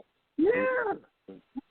Throughout from section 1 to section 4 of chapter 1, they all contradict each other. The whole shit contradicts. So how can you read that and then turn around and try to speak as if don't you know, this is a way for them to say, we're going to enslave you niggas, but how can I get y'all to play this game? So what I'm going to say is this, all right, we're going to enslave the niggas, okay? Y'all all cool with this, right, Moors? Yes. Right, Egyptians? Yes. Right, Indians and Seminoles, yes. Right, all you guys with nationalities, yes. Y'all not going to get enslaved. We're just enslaving the Negroes, but none of y'all is Negroes, okay? All of y'all are free, but anybody that look like y'all are slaves, you're going to call them Negroes, but not y'all. Y'all are free, though, and any of y'all kids are free. But any of them that look like this is like how the law is written now, loosely, for interpretation. You know what I'm saying? It's all about who interprets it and shit on the outcome of it. You know what I'm saying? That's the whole shit. And then it says Section 5. Mulatto is the issue of the white and a Negro. Right? Section 6. When the mulatto ceases and a party bearing some slight taint of the African blood ranks as white is a question for the solution of a jury. Meaning, if a mulatto have a slight hint of color or something about her to make her say, I don't think you're all white. And then they got to go and they have to judge and see, I am white. And then they turn around now and they have to have this whole thing about, let's see if this person is white. Because if we say that because you hear them talk about that in Missouri with the Dred Scott and all that. Oh, and that man came into there and they had to go to court and Abraham Lincoln had to speak for him and said, oh, he is not a Negro. He is a Moor, or he has his own sovereign nation and all. That's because niggas allowed these damn crackers to write this game called Enslaved Black People. And they sat there with a high and mightiness and thinking about themselves and allowed them to write the law. And they said, I don't care what laws they pass. I'm a Moor. They can write anything for the Negro, colors, and blacks. Nigga, what the fuck you think you is? Negro, colored, and black. No, I'm not. I have a nationality. Okay. Now you have a child. Hey, nigga, I'm not a nigga. I'm a Moor. Then you have another child. I'm not a nigga. I'm a Moor. They have another child. And then they kill the father. And then that child got to grow up. And they like, yo, cut that Moor shit out, yo, because they popping us now. Now you walking around popping us. Hey, brother, did you know you a Moor? I sure don't feel like it. I feel like I'm a nigga like everybody else. Nah, put this fez on your hat. We need to reclaim you're not reclaiming shit. It was a fucking trick. It was a trick. And y'all sit there and y'all brag about how y'all wrote the Constitution and how the Moors was here and we showed the white man how to do what? Enslave your own people? This is what they're proud of. And I just feel like, yo, get out of here with this shit, man. So anytime you hear these guys talk, whether it's Moors, Hebrews, anybody, me, anybody, Smoke, anybody, check the history and read it for yourself for your own understanding, because once you read it, you'll understand, yo, a lot of these times these guys show you stuff for their own benefits. But when you read it, you're going to get a full understanding. You know what I'm saying? Now here goes the whole the 1/4 rule. This is where the whole shit come in now. Now it's all coming to fruition. Section 8. No specific rule as to the quantity of Negro blood which will compel a jury to find one to be a mulatto has ever been opted. Between 1/4 and 1/8 seems fairly to be debatable grounds. When the blood is reduced to or below 1/8, the jury ought right to find the party white. When the blood is 1/4 or more African, the jury must find the party a mulatto. This is white people's psychology. This is their sickness, okay? This is their sickness, and what happens with us is we end up, instead of us building our shit up and letting them die off, We play their game. Now you see the mulattoes, they work for the fucking white people. But, you know what I'm saying? I'm in South Carolina, you know what I'm saying? So it's like, you know, when I first came here, it's like, I didn't really look like it's the color complex. I started seeing that shit. Like being in New York, I really, you know, we wasn't on it. Yeah, see that shit. Yeah, it wasn't even like that. Yeah, we wasn't on it like that. So when I came in here, it was like, yo, people really on that shit. You know what I'm saying? Like people calling you light skin and you know what I mean, and just dark skin. Like this whole big thing about it. And it's like, damn, like you know what I mean? Like. The skin color for us was more like a description, like, yo, the dark-skinned girl over here or the light-skinned girl, or, you know, like when you're describing women or something, you know what I'm saying? But it's like they really are serious about it. It's like you get, you know, you get a higher ranking the lighter you are. But it's like looking at this, the Negro law of South Carolina, just, you know, going into Section 8, which is only a few pages there. You know what I'm saying? It just shows how these laws could, you know, affect the psyche. Yeah. It still carries on, you know what I'm saying? Because you got to remember how it affects the law is this. I'm dark-skinned black and you light-skinned black, right? And you walking by yourself. Now, you walking with me, you black. You know what I'm saying? If you walking with yourself and you see a cop roll up on you and they like, excuse me, sir, are you black or are you white? What's he going to say? I'm black? You're going to be like, I'm white. You know what I'm saying? I ain't feel like fucking with y'all today. You know what I'm saying? So what happens is you're going to have a lot of people that is in that scenario that's going to fight to be white. And they'll sit there and that's what a lot of mulattoes do. Be clear, black people. When you see a lot of them mulattoes out there, oh, I'm out here fighting for the causes of African Americans. No, they're not. They're fighting because they want to be accepted by white America. That's what a lot of the mulattoes want. They don't like the fact that they get shunned by their white side. Because the black side, we don't shun shit. You know what I'm saying? We don't shun shit. So they're mad. Look at the movie Dear White People, right? That movie is the light-skinned girl is the one doing all the fighting and shit. So I didn't even see the whole shit. It got real silly. But she's the one doing all the fighting and shit, little mulatto girl, and then she's fucking a white boy. But yet she want to be on some pro-black shit. And I'm like, what? But then to find out that's Paula Patton's story. Paula Patton was dating Robin Thicke since high school. She was head of the African American whatever committee of college or high school or whatever, and she wouldn't go to prom with Robin Thicke because she didn't think it would look right for her to be going to the prom with a white boy, being the head of an African American. Yeah, you know what I'm saying? A lot of times the mulattoes like to use the stereotypes.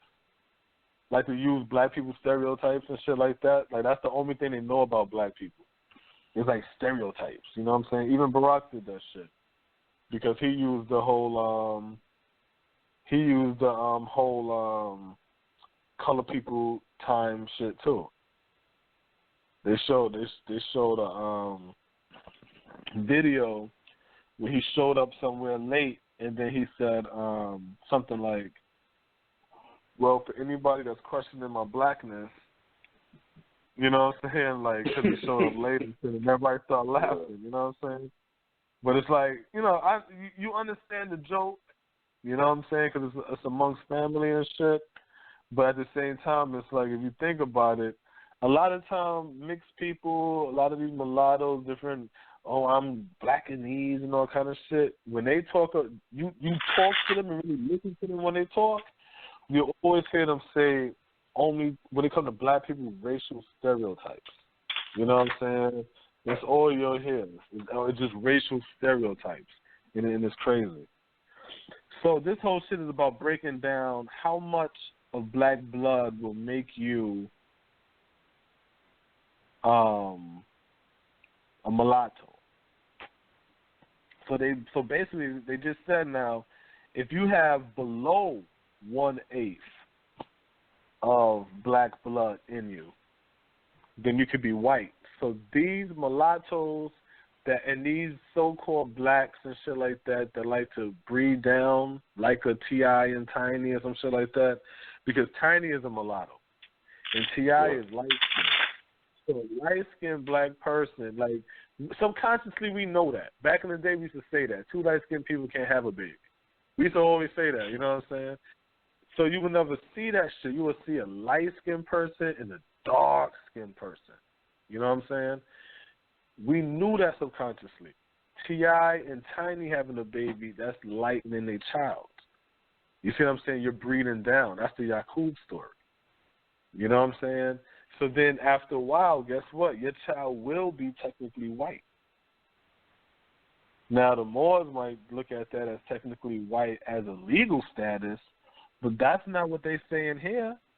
They're not talking legal status here. They're talking how much blood. Blood. You see what I'm saying, Smoke? Blood. Talking about rights. They talking about taking away rights. Due to blood of your parents. Yeah. They're trying to make it like, oh, because you didn't check the right box. You checked black, that's why. And you keep calling yourself black, that's why.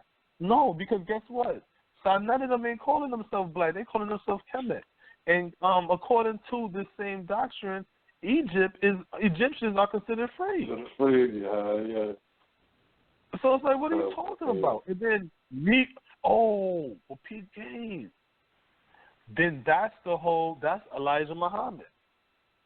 That's Elijah Muhammad. That's the Asiatic shit.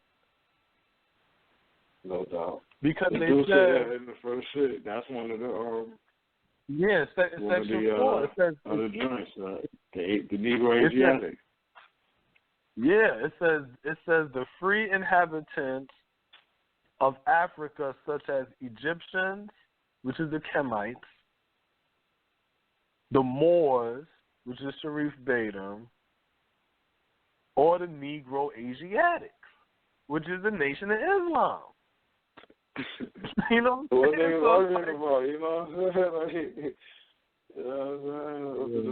That's crazy.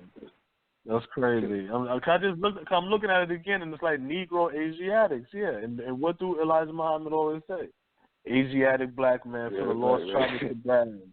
Yeah, that's Asiatic black man. What the fuck is Negro? You know what I'm saying? So then it goes. So now they're talking about the blood shit. So then they go.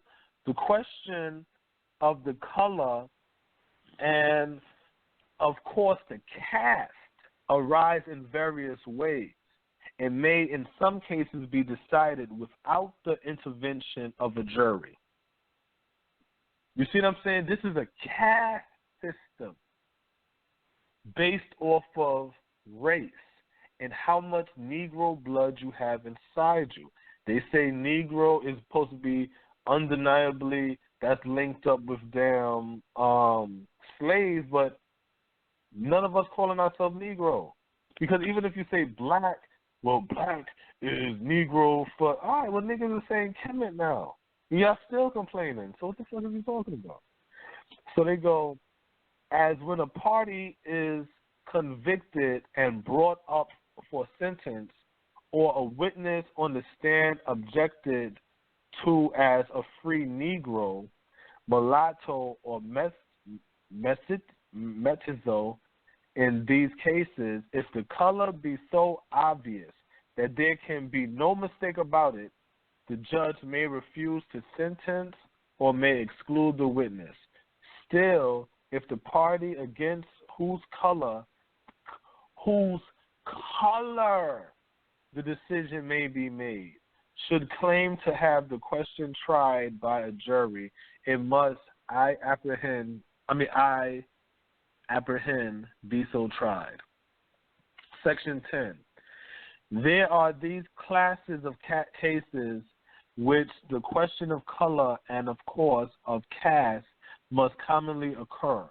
First, prohibition against inferior courts or the tax collector. Second, objection to witnesses offered to testify in the Supreme Courts. Third, actions of slander for words charging the plaintiff with being a mulatto. You see that this is a game. This is a whole game about the people that's caught in the middle of black and white. And if you're a Josephine Baker who can pass for white, if you're a Logic, the rapper Logic, who can pass for white, and somebody say, Logic ain't fucking white. I know Logic father black as shit. His mom's white. You know what I'm saying? She's a junkie whore from Baltimore. Like, nigga, he's mixed. If he goes over there now and we'll go to court for this, and then if I can't prove it, I would get in trouble for slander and all of that for calling him a mulatto. You see? So this is all of that is for. So it wouldn't be no Sharif Bey. He would sit down there and they would look at him and say, just like they said, if it is clear as day that your color indicates who the fuck you is, because remember the first part, what you got to remember about this is the first part of these sections was Negroes and Indians are slaves. Then in parentheses it said Indians that's down with the government, Negroes, mulattoes, and basically all mixed blacks and mixed blacks are free, accepted. And as you get down in the section, it starts to say, once shit get a little murky and we no longer can tell who is who and what is what, it's up to you to defend yourself and defend who you are and where you come from. So on that part, that's why Sharif and Bey them have to stay in the law books, because they know this is all about law. But if you're fighting against, and you're not just going in here changing the law, once you die off, your generation's going to fall. The law ain't never worked for niggas. Like, that shit ain't never working out for anybody. The only fucking law shit that niggas can claim as a fucking victory was OJ. Niggas stay on OJ. Look, and they trying to take that away from us.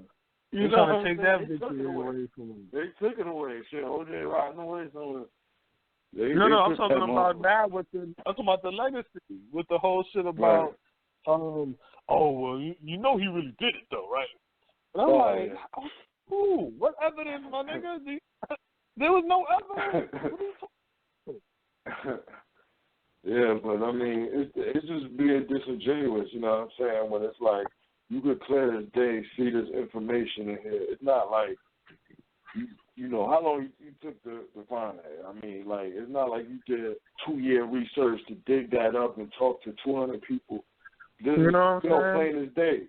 You know, research is easier with the internet. You know, we know that. But, you know, it's simple. You know what I'm saying? So it's like being disingenuous.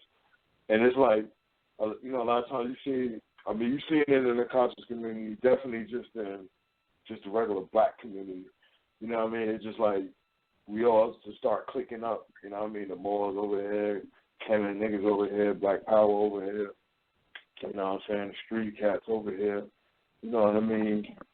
Boule over there, you know what I mean? So it's like, you know, we gotta all come together on a common cause, you know what I'm saying? Because we see that, you know, the Chinese, they moving together. So you mentioned earlier the Peter Liang situation. Yeah, they felt like he was wrongfully locked up. You know what I mean? Yeah. So it's like they come out as a group and say, and they fought. They didn't win, but they made some leeway. They tried, yeah. But they. And you know what? Wait, you know what they did? What they did was they solidified who they was, because what happened is when you gather that group. And even though they lost, they lose looking at each other like we have to stick together, because this is what this country would do to a Chinese person. If we play the same game, they would turn, and I mean they would use that Peter Lang, and he would be a martyr in a community as an example to stick together and stick close. And that's why I keep saying y'all niggas need to turn away from them damn Chinese, straight up, because for them to organize to keep a Chinese cop out of jail for murdering a black man when 99% of their customers is black, y'all need to stop fucking with them, yo, and let them sell that cat, rat, dog, cockroach, and grasshopper shit to their own selves. Straight up. I mean, all that shit, you know what I'm saying? The Chinese restaurant, the fucking, the eBay stores, all of that shit. Yeah, all that shit, yo. Because that cheap shit that they selling, y'all can sell that shit your damn self, yo. Yeah, I was just gonna say that's an industry for the people, because it's like I'm pretty sure that the way they do nails and that process is no secret. Start doing your own shit. You know what I'm saying? Plus, it's like I be hearing about girls getting infections and shit like that when they be getting pedicures and manicures and all that shit with that dirty, the dirty utensils they be using and all of that shit. So you might as well just, you know what I mean, do that shit yourself.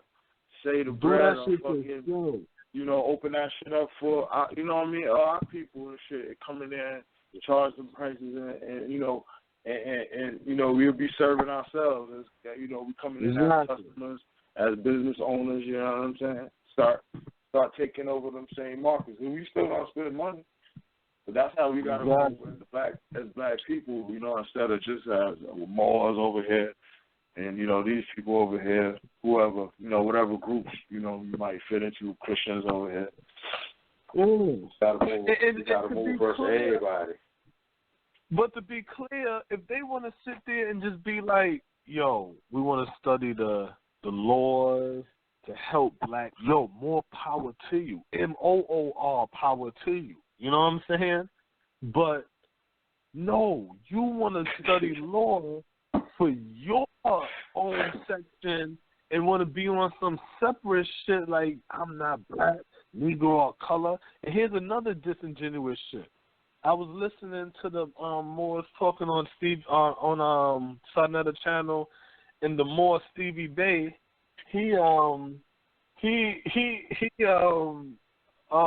one of them dudes that was talking, and he was like, I can't remember the name of the title of that shit, but it's the one with the whole group, and I think, you know, and it's the light skinned nigga with the dreads and shit like that, right? It's a nigga that looked like, you know, Stevie J. I call him Stevie J. And and they have another nigga that talks, right? Florida nigga, whatever. So he goes and he talking and shit, and he's like, yes, I'm gonna read from what Noah Joe Ali said or whatever. So he reading the shit, and the nigga goes, yeah, we not Negro, color, black, or Ethiopian. And I never hear them say Ethiopian. They always stop at Negro, color, or black. But he's reading it now. He has to read the whole shit for what it is. He go Negro, color, black, and Ethiopian. Now, the contradictoriness of that shit is, if you ask them, well, what is a nationality? They're going to tell you Jamaican nationality is, that's their nationality, is Jamaican, them being Jamaican, and they from Jamaica. And,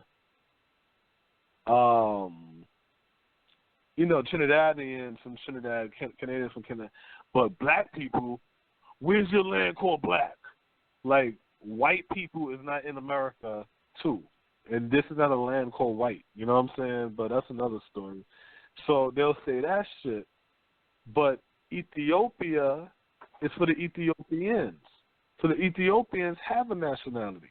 So why in those Noble Drew Ali papers that the dude read, he said Negro, color, black, and Ethiopian.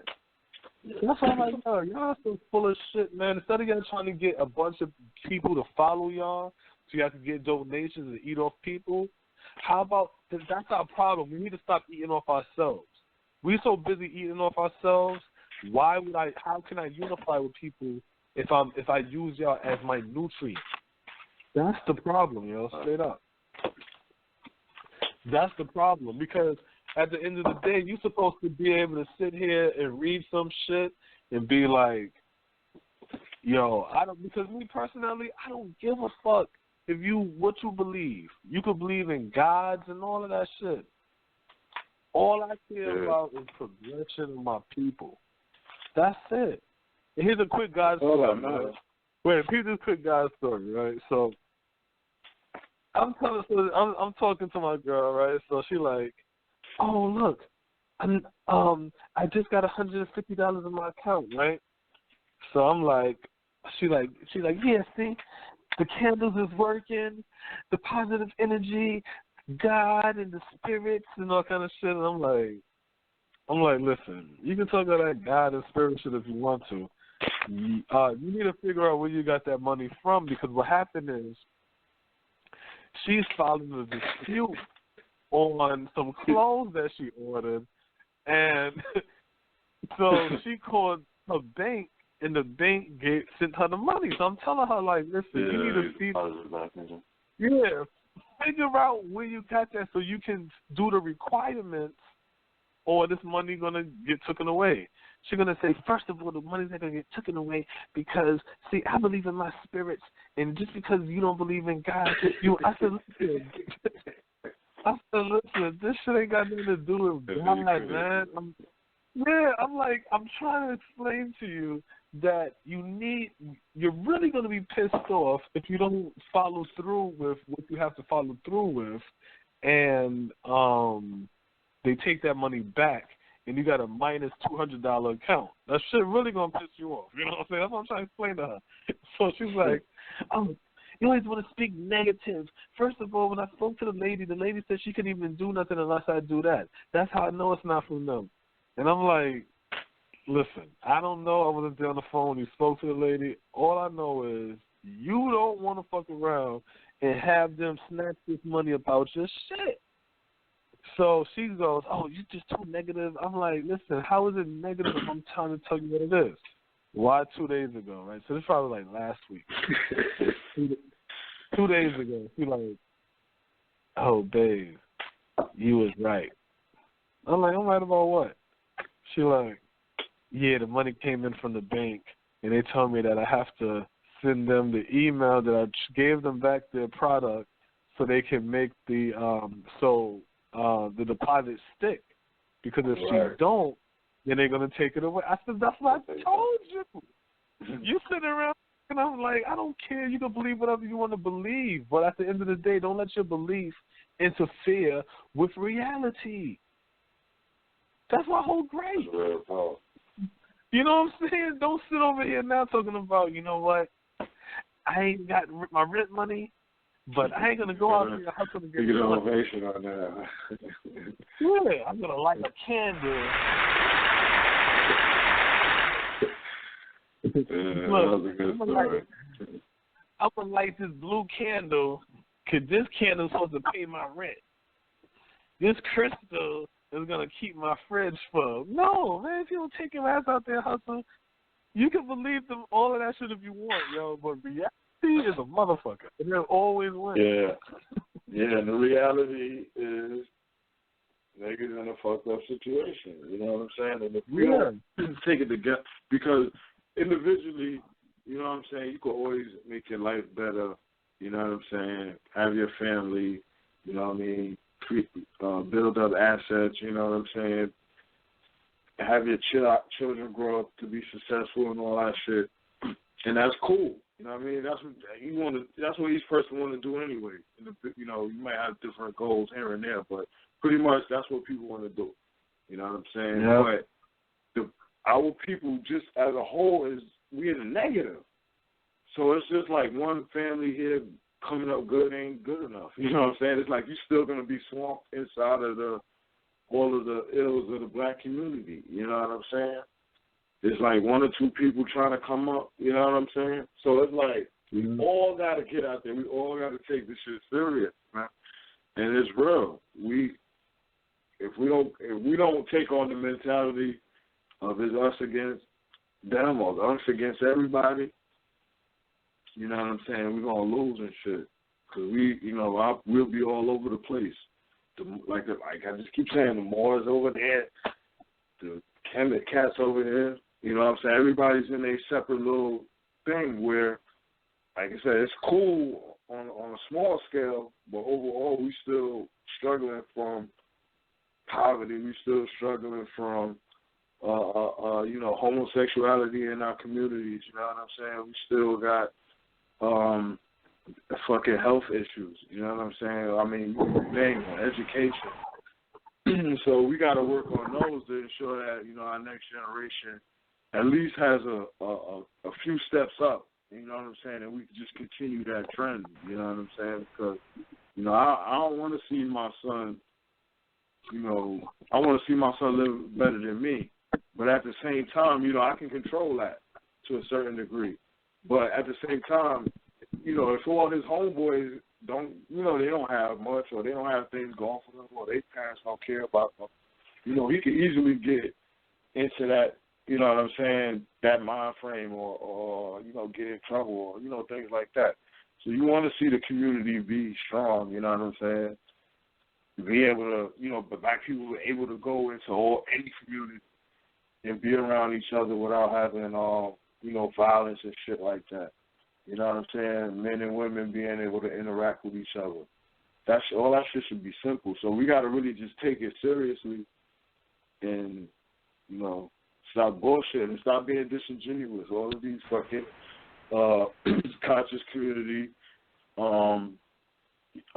people lecturing and shit like that. Be honest in your information. Be honest in, what you're giving to the people, because, we need it. And a lot of us is out here trying to soak it up, you know what I'm saying? So, that's a slap on the wrist for the Moors, you know what I mean, with the whole Negro law. South Carolina, they all mentioned the whole joint. And I ain't see the joint you was talking about, so I'm going to definitely go back and read it. But we spoke on it earlier, so I get the gist of, what they were saying. So that's like a slap on the, you get a slap on the wrist for that, you know what I'm saying? We got to be real in the information we out here giving them, and it got to be useful information. You know what I'm saying? Especially when you're saying the Moors, y'all deal with law. Give us some useful law that we can use right now. And we right at the 11 o'clock mark. I could probably ramble on all day about that. You know what I mean? Yeah. See, with me, shit, I'm still tripping off the whole Negro laws of South Carolina, because then it talks about